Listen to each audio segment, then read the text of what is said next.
পীর সাহেব মরহুম চরমনাই রহমতুল্লাহ আলাই, ফজলুল করিম রহমতুল্লাহ আলাইহের যখন ইন্তেকাল হলো, তো আমি আমার আব্বাজান শাইখুল হাদিস রহমতুল্লাহ আলাই সহ হযরত চরমনাই পীর সাহেব হুজুরের জানাজায় শরীক হওয়ার জন্য ঢাকা থেকে বরিশাল গেলাম। একেবারেই রাতের বেলায় ইন্তেকাল হয়েছে, উপস্থিত ছিল লঞ্চ তখন সদরঘাটে, শায়েখকে নিয়ে আমরা রওনা হয়ে গেলাম এবং পরের দিন সকাল বেলায় জানাজা হলো, সেই জানাজায়ও শরীক হলাম আলহামদুলিল্লাহ। তো সেই জানাজায় পীর সাহেব হুজুর চরমনাই রহমতুল্লাহ আলাইহির একজন বিআই, খুব সম্ভবত আমাদের সৈয়দ ইসহাক মোহাম্মদ আবুল খায়ের ভাই যে আছেন ওনার শ্বশুর, উনি আবার তবলিগ জামাতের একজন মুরব্বী মুজাম্মেল সাহেব। তো ওনার বিয়ের জানাজায় শরীক হওয়ার জন্য উনিও তশরিফ এনেছেন। তো জানাজার আগে যারা যারা উপস্থিত হয়েছেন সবাই দুই চার কথা বলতেছেন। তো মুজাম্মেল সাহেবকেও বয়ান করার জন্য মাইকে নাম ঘোষণা করা হলো, তো উনিও কিছু কথা বললেন। তো যেহেতু তবলিগের মুনাসাবাতে তবলিগের একজন মুরব্বী, তো উনি পীর সাহেব হুজুর সম্পর্কে এক দুইটা কথা বললেন, আর 2-4 মিনিট যা বললেন তার সার কথা হলো এই যে ভাই আল্লাহ রাস্তায় বের হইতে হবে, চিল্লা দিতে হবে। উনি কথাই এটা বললেন যে দেখেন, আমি হলাম তবলিগের মানুষ, আমরা এই সমস্ত মজমায় কথা বলি না, কথা বলার কোন সময় সুযোগ পেলে আমরা ওই চিল্লার কথাই বলি। কাজে আপনারা সবাই যারা আছেন চরমনাইতে আসছেন, আগামীতে আপনারা সবাই আল্লাহর রাস্তায় চিল্লায় বের হবেন। কথাটা আমার কাছে খুব পছন্দ হয়েছে। হে মুসলমান, মনে রেখো, এক একজন ইমানদারের জীবনের দাম এত বেশি, একজন মুমিনের জীবনের মূল্য এত বেশি। একজন নিরপরাধ, একজন সাধারণ মুসলমান, যে কোনো ইমানদার অন্যায়ভাবে যদি হত্যাকাণ্ডের শিকার হয়, সেই মুমিনের জীবনের দাম এত বেশি। সেই মুমিনের জীবনের নিরাপত্তা প্রতিষ্ঠার জন্য, তার হত্যার বদলা গ্রহণ করার জন্য, তার রক্তের প্রতিশোধ গ্রহণ করার জন্য ইমানদাররা যখন বায়াত গ্রহণ করে, শপথ গ্রহণ করে, আরশের মালিক সেই শপথের উপর তার সন্তুষ্টির এলান করে দেন।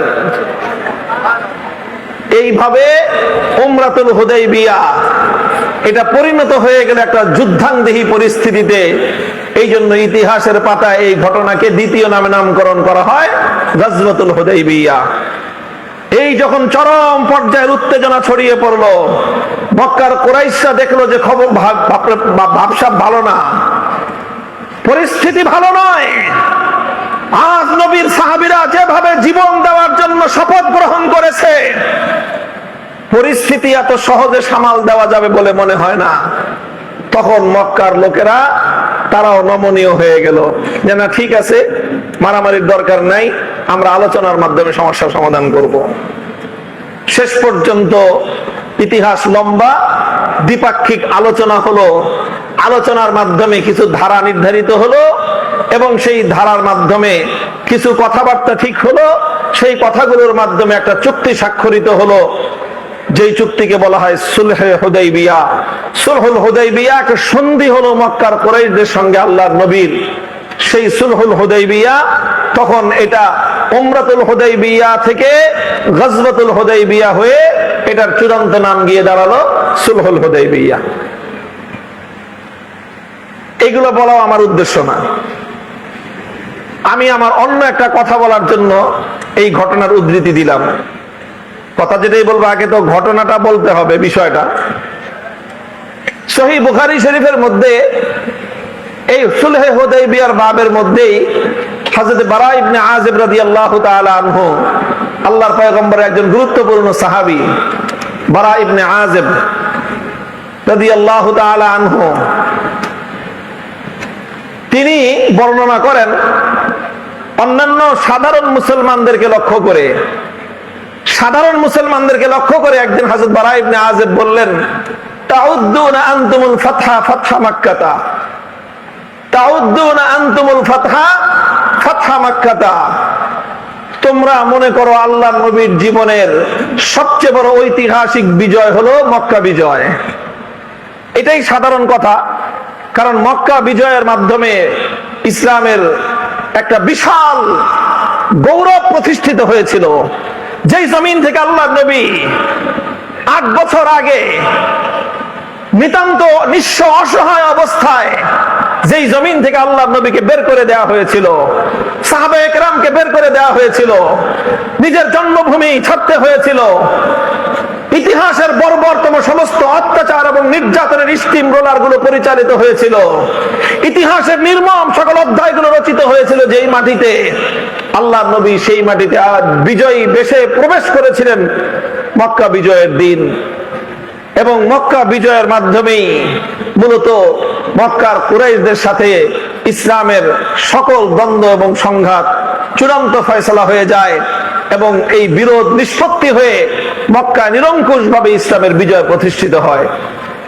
এই জন্য ফতহে মক্কা এটা ইসলামের খুব গুরুত্বপূর্ণ একটা ঘটনা এবং একটা ঐতিহাসিক বিজয়, যেটাকে স্বাধীনতা দিবস বলা যায়, বিজয় দিবস বলা যায়। আমরা যেরকম বাঙালি জাতি আমরা বিজয় দিবস উদযাপন করি, মুসলিম জাতির জন্যও সত্যিকার অর্থে আল্লাহর নবীর 23 বছরের জীবন পর্যালোচনা করলে চূড়ান্ত বিজয় দিবস তো ছিল ফতহে মক্কার দিন। মক্কা বিজয়ের দিনটাই ছিল বিজয় দিবসের দিন।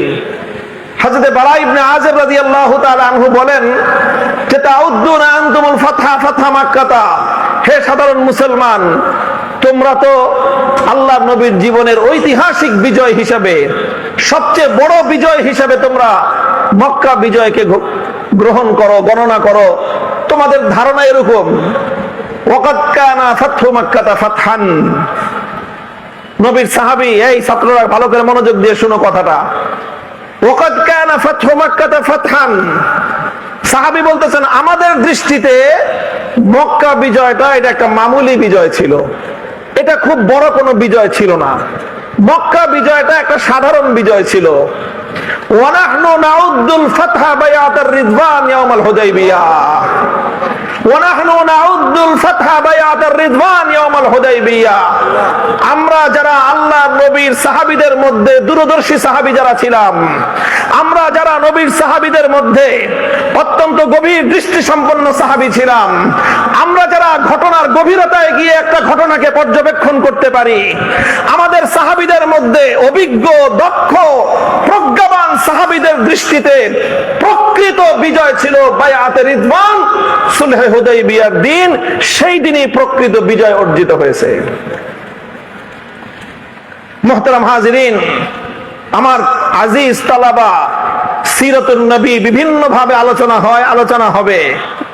আজকের সিরাতের এই সম্মেলন থেকে আমি তোমাদেরকে আল্লাহর পয়গম্বরের এই সিরাতের খুব গুরুত্বপূর্ণ সূক্ষ্ম একটা বিষয়ের দিকে দৃষ্টি আকর্ষণ করছি এবং শেষে আমার পক্ষ থেকে একটা প্রস্তাব থাকবে। আমার জাতির ওলামায়ে কেরাম এবং যারা আমাদের জিম্মাদারান আকাবির ওলামায়ে কেরামকে খেতাব করে, নাম নিয়ে নিয়ে আমি খেতাব করে একটা কথা বলে যাব তোমাদের মতো তোমাদের একজন বড় ভাই হিসেবে। কথাটা শেষ পর্যন্ত শুনতে হবে মনোযোগ দিয়ে। হযরত বারা ইবনে আযিব রাদিয়াল্লাহু আনহু বলতেছেন, ওয়াকাদ কানাল ফাতহু মাক্কাতা ফাতহান ওয়া নাহনু নাউদ্দুল ফাতহা বায়াতার রিদওয়ান ইয়াউমাল হুদাইবিয়াহ। যদি আসলে সত্যিকার অর্থে গভীর দৃষ্টি দেওয়া হয়, তাৎপর্য পূর্ণ বিজয় হিসেবে চিহ্নিত করতে হয়, অন্তর্দৃষ্টি দিয়ে যদি বিশ্লেষণ করতে হয়, তাহলে বলতে হবে প্রকৃত বিজয় মক্কা বিজয়ের দিন ছিল না, প্রকৃত বিজয় রচিত হয়েছিল হুদাইবিয়ার দিন। সেই গাছের নিচে, গাছের ছায়ার তলে আল্লাহর নবী যখন বায়াতে রিদওয়ান গ্রহণ করেছিলেন, আমাদের কাছ থেকে আল্লাহর দ্বীনের জন্য জীবন উৎসর্গ করার শপথ গ্রহণ করেছিলেন। সেই শপথের মাধ্যমে হুদাইবিয়ার মাঠেই চূড়ান্ত বিজয়ের ভিত তৈরি হয়েছিল। আজ বাংলাদেশকে আমরা বলি, তোমরা 36শে জুলাইকে প্রকৃত বিজয় বলো। আমি বলতে চাই প্রকৃত বিজয়ের ভিত তৈরি হয়েছিল 2013 সালের 5ই মে 1977